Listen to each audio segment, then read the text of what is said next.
colocou no meu coração, hoje, enquanto eu estava orando antes do culto, porque eu sempre costumo fazer isso, eu costumo orar antes de vir para os cultos, quando eu vou pregar, para que a palavra de Deus, a palavra que sai da minha boca, seja a mesma palavra que Deus quer que todos aqui ouçam. Amém? Amém. Pode ser que eu não saiba quem virá, pode ser que eu não saiba quem poderá entrar nessas portas, mas eu sei que a palavra que vai sair da minha boca é uma palavra que também saiu da boca de Deus no meu coração. Aleluia. Então isso significa que todos nós precisamos ouvir aquilo que vai ser pregado, porque é a palavra de Deus. Amém? Amém. Então eu peço a todos que trouxeram ou suas Bíblias, ou celulares, ou enfim, que abram em 2 Reis, capítulo 5 e verso de número 1. 2 Reis, capítulo 5 e verso de número 1. Vamos falar sobre a passagem na Bíblia que foi também ministrada nos louvores, no primeiro louvor que nós cantamos, a cura da lepra de Naamã. É sobre isso que nós vamos falar hoje. Esse vai ser o tema, essa vai ser a passagem da Bíblia que nós vamos estudar essa noite, em nome de Jesus. 2 Reis, capítulo 5 e verso de número 1.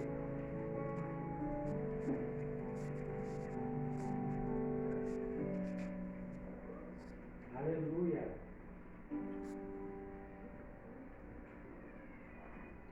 Amém? Todos acharam? 2 Reis, capítulo 5 e verso de número 1 diz assim: E Naamã, capitão do exército do rei da Síria, era um grande homem diante do seu senhor, e de muito respeito, porque por ele o Senhor dera livramento aos sírios, e era este homem herói valoroso, porém leproso. E saíram tropas da Síria, da terra de Israel, e levaram presa uma menina que ficou ao serviço da mulher de Naamã. E disse esta à sua senhora: Antes o meu senhor estivesse diante do profeta que está em Samaria, ele o restauraria de sua lepra. Então foi Naamã e notificou ao seu senhor, dizendo: Assim e assim falou a menina que é da terra de Israel. Então disse o rei da Síria: Vai, anda, e enviarei uma carta ao rei de Israel. E foi, e tomou na sua mão 10 talentos de prata, 6.000 ciclos de ouro e 10 mudas de roupas. E levou a carta ao rei de Israel, dizendo: Logo, em chegando a ti esta carta, saibas que eu te enviei Naamã, meu servo, para que o cures da sua lepra. E sucedeu que, lendo o rei de Israel a carta, rasgou as suas vestes e disse: Sou eu Deus para matar e para vivificar, para que este envie a mim um homem, para que eu o cure da sua lepra?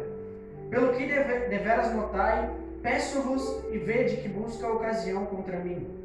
Sucedeu, porém, que ouvindo Eliseu, homem de Deus, que o rei de Israel rasgara as suas vestes, mandou dizer ao rei: Por que rasgaste as tuas vestes? Deixai-o vir a mim, e saberá que há profeta em Israel. Veio, pois, Naamã com os seus cavalos e com o seu carro, e parou à porta da casa de Eliseu.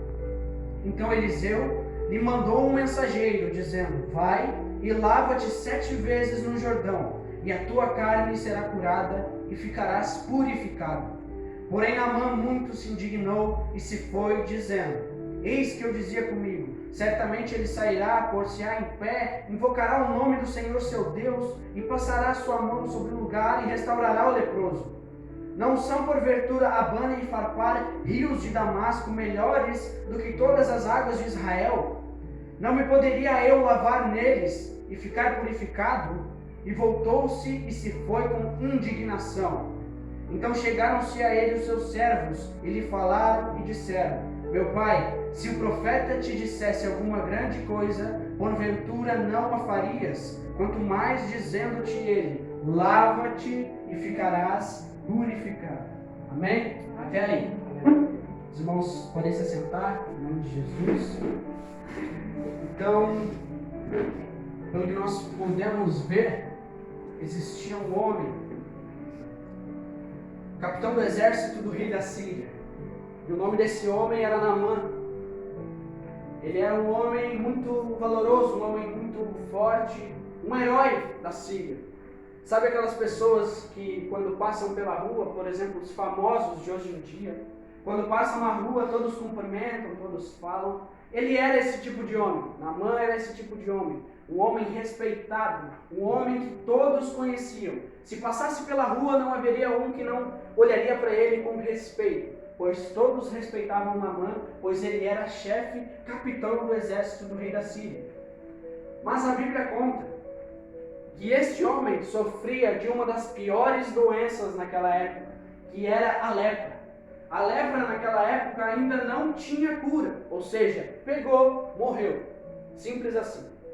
Era assim que acontecia no tempo de Naamã, no tempo um pouco adiante, no tempo de Jesus, também foi assim, e foi assim durante muito tempo, até o dia em que descobriram a cura da lepra.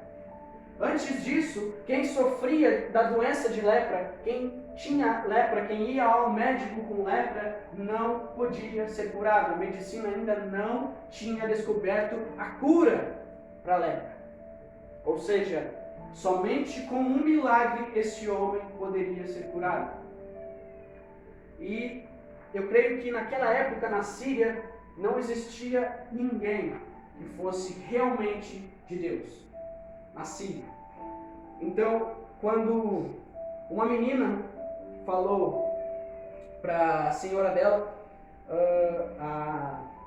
a patroa dela, podemos dizer assim, que havia em Israel um homem que poderia curar Naamã, Naamã logo se interessou por isso e ele quis ir até Israel para saber, mas então ele pode me curar da lepra, eu quero ser curado. Então ele chegou até o rei da Síria e falou para o rei: rei, eu quero ir até lá, eu quero ser curado. Essa menina disse que lá há um sacerdote, há um profeta que pode me curar. E eu quero ser curado, eu não quero morrer. Então o rei da Síria enviou uma carta até o rei de Israel, dizendo para que ele curasse Naamã. Mas o rei, quando viu isso, ficou indignado, pois ele não tinha capacidade de curar Naamã. O rei não tinha essa capacidade. Então ele chorou, se lamentou, rasgou as suas vestes, como era costume naquela época, quando alguém se enchia de tristeza, rasgou as vestes. E quando Eliseu, um profeta, um homem de Deus, ouviu isso, ele disse: rei, calma, traz ele aqui, traz Naamã aqui. Porque eu vou mostrar que em Israel tem profeta, em Israel tem Deus, Israel tem um pai presente. Então Naamã chegou até Eliseu, e Eliseu mandou a ele mergulhar 7 vezes no rio Jordão para que fosse curado. Se ele obedecesse isso, ele seria curado. Olha que bênção, imagina você com alguma doença e alguém chega em você e fala assim: faça tal coisa e você será curado. Alguém que representa Deus te dizendo isso: faça tal coisa e você será curado. Ou, por exemplo, algum problema familiar ou algo do tipo: faça tal coisa e a sua casa será curada. Faça alguma coisa e a sua família será curada. Faça tal coisa e assim você será curado e terá aquilo que você deseja. Se alguém chegasse para você nos dias de hoje, se você tivesse alguma doença ou algum problema, você não iria correndo fazer aquilo que essa pessoa falou? Se essa pessoa estiver em nome de Deus, se essa pessoa for uma pessoa que caminha com o Senhor, eu creio que todos nós faríamos sim. E foi isso que Naamã fez. Mas antes dele fazer isso, antes dele mergulhar 7 vezes no Rio Jordão, ele se indignou. Porque o Rio Jordão naquela época era um dos rios mais sujos e poluídos da época. E mesmo assim, Eliseu, com a ordem de Deus, mandou ele se lavar 7 vezes no Rio Jordão para que fosse curado de sua lepra. Mas antes dele ir, ele questionou, ele se irritou, ele se indignou com Deus. Mas por acaso não há milhares de outros rios em Israel que são mais limpos, mais puros do que o Jordão? E simplesmente eu vou ter que ir até o Jordão e me banhar naquela água suja? Parece até engraçado alguém poder saber da notícia que vai ser curado e mesmo assim questionar isso, sabe? Se alguém chegasse para você e falasse que você seria curado de algum problema na sua vida, alguma doença ou algo do tipo, e você questionasse isso, você se irritasse com isso, parece burrice, parece loucura, mas Naamã fez isso. Naamã questionou o profeta, Naamã questionou Deus. Mas por que eu tenho que ir naquela água tão suja? Por que eu vou ter que me banhar naquela água tão, poluída? Pois ele era um homem famoso, ele era rico, ele era o herói da Síria. Sabe qual o nome disso? Orgulho. O nome disso é orgulho. Quando você se recusa a fazer aquilo que Deus manda você fazer, por conta de você achar que você é mais do que isso que Deus te mandou fazer. Quando você acha que você está no topo de tudo aquilo que Deus mandou você fazer. Quando você pensa, poxa vida, Deus me selecionou, vou usar o meu exemplo no caso, se eu fizesse isso hoje em dia. Poxa, eu podia estar fazendo tantas outras coisas, mas eu estou cuidando do som da igreja, eu estou cuidando do projetor da igreja, sabe? Eu poderia falar, eu queria ter mais visibilidade, pregando a palavra ou algo do tipo, e eu estou fazendo isso. Isso é o que muitas vezes nós fazemos. E eu digo nós em modo geral, pois todos nós fazemos isso. Todos nós achamos que Deus está nos dando algo muito pequeno. Todos nós achamos que Deus está nos dando nas nossas mãos algo muito pequeno. Nossa, por que isso, Deus? Por que o Senhor não me deu algo maior? Por que o Senhor me deu isso? Ou por que o Senhor me pediu para fazer isso? Por que o Senhor não me pediu para pregar para multidões? Sabe? Por que o Senhor não me pediu para ser um profeta? Por que o Senhor não pediu para eu ser isso? Por que o Senhor pediu para eu estar aqui? A gente questiona Deus, a gente pergunta para Deus, por que o Senhor me selecionou para fazer algo tão pequeno? Mas deixa eu te fazer uma pergunta. Quando você planta uma semente na terra, essa semente não é pequena? Essa semente geralmente é pequena. Uma semente de laranja quando você planta, uma semente de bergamota quando você planta, uma semente de alguma outra coisa quando você planta, essa semente é pequena. Mas se for comparada com a árvore e os frutos que ela dá, com certeza você nem vai lembrar da sementinha que gerou ela. Ou seja, se você está se achando pequeno, se você está achando que Deus te deu algo muito pequeno para fazer, lembre-se que uma semente é pequena, mas os frutos que ela dá alcançam milhares de gerações. A árvore que ela vira, os frutos que ela dá alcançam milhares de gerações. Se você está se achando pequeno, se você está sentindo que, nossa, por que Deus me mandou fazer isso? Eu queria tanto estar fazendo algo maior, eu queria tanto ter algo maior. Calma, tudo é no tempo de Deus. Nós temos que ter paciência. Nós não podemos ser tão orgulhosos a ponto de achar que merecemos isso agora e ponto final. Quem somos nós para cobrarmos Deus? Quem somos nós para dizer, Deus, eu quero isso agora e ponto final. Se o Senhor não me der, eu vou me revoltar contra o Senhor. Parece loucura, mas todos nós já fizemos isso alguma vez na vida. Todos nós já dizemos, Deus, por quê? Por que isso e não aquilo? Por que eu estou aqui tão pequeno e, por exemplo, meu irmão parece que a vida dele está deslanchando mais do que a minha? Por que parece que ele está indo mais alto do que eu? A gente pensa nisso, a gente para pensar nisso de vez em quando, pois todos nós somos humanos, todos nós temos sentimentos.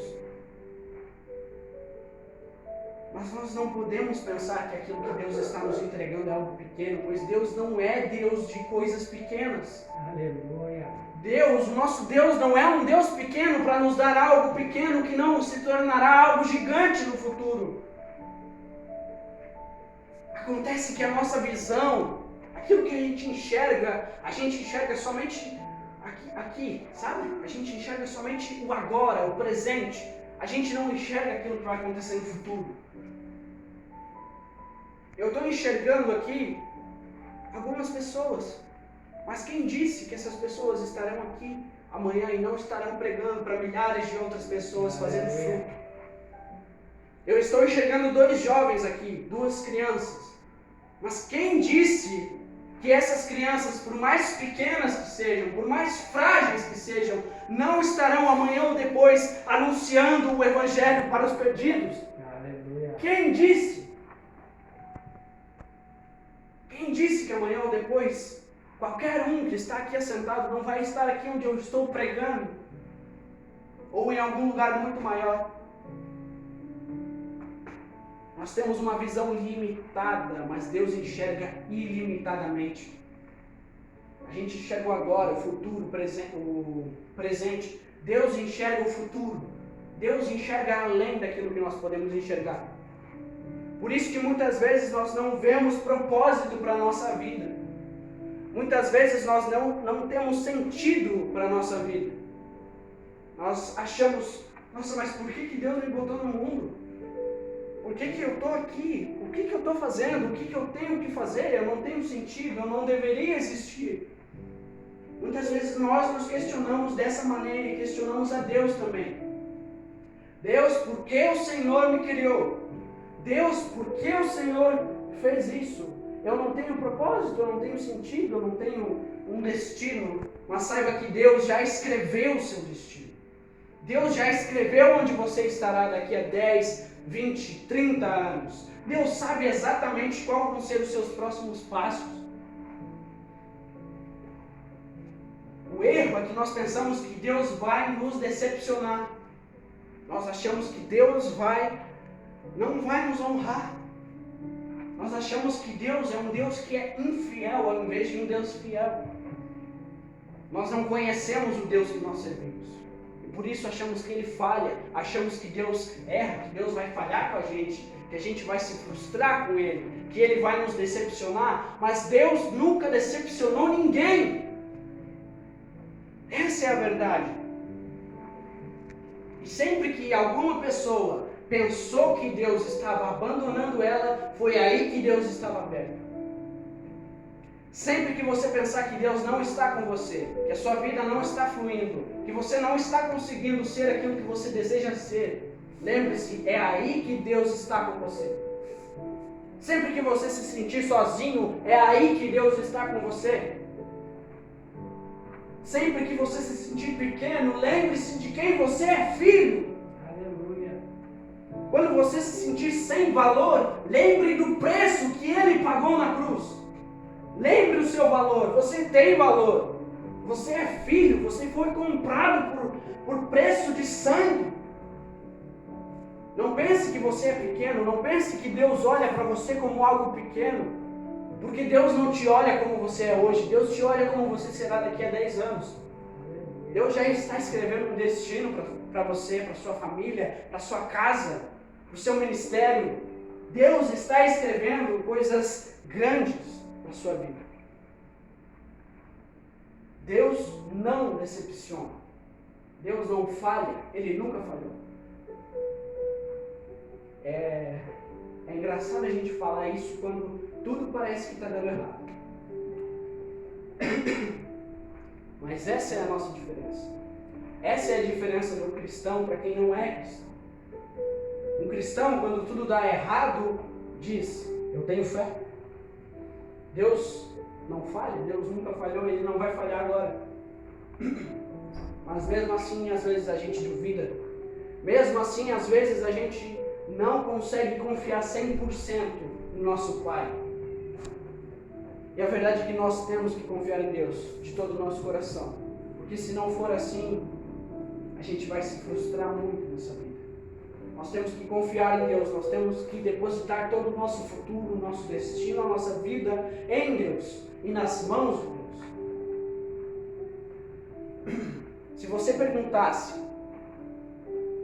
para Davi, quando estava apacentando as ovelhas do seu pai Jessé no campo, se você perguntasse: Davi, o que você acha que você vai ser quando crescer? O que você acha que ele diria? Eu acho que eu não vou ser nada, ou um trabalhador, ou vou trabalhar apacentando as ovelhas do meu pai pro resto da vida, ou eu vou fazer alguma coisa, eu não sei, acho que nada. Ele diria isso. Mas sabe o que Davi se tornou? Rei de Israel, pai de Salomão, um dos homens mais sábios do mundo. o homem segundo o coração de Deus, que é lembrado até hoje por nós. Então, se você pensa que você é pequeno demais, lembre-se de José, quando foi vendido, quando estava no Egito, preso. Lembre-se de José. Se você perguntasse para José, enquanto ele estava lá preso no Egito, sendo escravo, se você perguntasse para ele, José, qual você acha que vai ser o seu futuro? Certamente José iria dizer, eu vou morrer. Acabou minha vida. Eu fui preso no Egito e eles nunca mais vão me soltar. Acabou. José diria isso. Sabe que José se tornou governador do Egito. Ou seja, todo o sofrimento tem um propósito. Cada frustração, cada sofrimento, cada aflição que você tem na vida é como se Deus estivesse regando. Vai caindo gotinha por gotinha. Parece que está ferindo, parece que está machucando, só que está fazendo crescer, está fazendo bem. Você não enxerga isso, mas está fazendo bem, está fazendo efeito, está fazendo você virar algo que vai impactar a sua família, a sua casa, a sua geração, os seus amigos. Só que você não vê, porque é assim que Deus trabalha, é assim que Deus age. Ele não te fala o porquê, Ele te fala o futuro. Se Deus te disse, você será isso, não fuja. Se Deus te disse, você fará isso, eu vou te usar dessa maneira. Não desconfie de Deus. Por mais que você esteja longe, por mais que você esteja pensando que você está fraco, por mais que você esteja pensando que você não vai conseguir, é aí que Ele vai te usar. Ele está te ensinando, Ele está te mostrando aquilo que você precisa saber. Ele está te amadurecendo.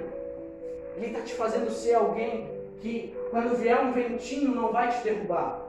Pode ser que hoje um ventinho se instale na sua vida e você caia. Mas mais para frente você vai ver que qualquer tempestade, vendaval, onda que vier na sua vida não vai fazer você cair, pois você vai estar firmado na rocha. Deus está fazendo você confiar nele. Você precisa confiar em Deus. Todos nós precisamos confiar em Deus. Quando uma pessoa pede para Deus, inclusive cuidado quando você pedir isso para Deus, tá? Deus, me dá paciência. A gente costuma falar muito isso, né? Deus, me dá paciência, por favor, senão eu vou explodir. A gente já fez isso milhares de vezes. Mas cuidado quando você pedir paciência para Deus, porque aí Ele vai testar a sua paciência. Ele vai aperfeiçoar a sua paciência. Sabe como se aperfeiçoa a paciência? Sabe como se adquire paciência? Tendo que testar ela.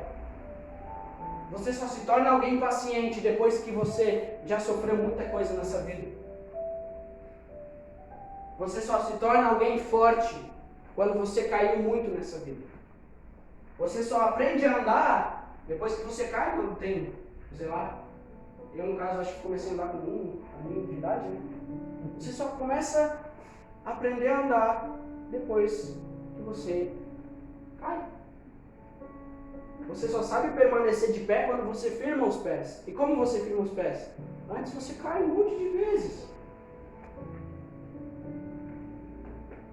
Nós podemos usar absolutamente tudo para dizer o que Deus está fazendo na sua vida. Tudo pode ser usado como parábola para dizer aquilo que Deus está fazendo na sua vida. Antes de você aprender a andar de bicicleta, você não caiu milhares de vezes. Eu caí.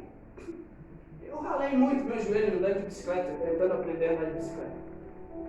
Hoje eu sei. Por quê? Porque eu não desisti.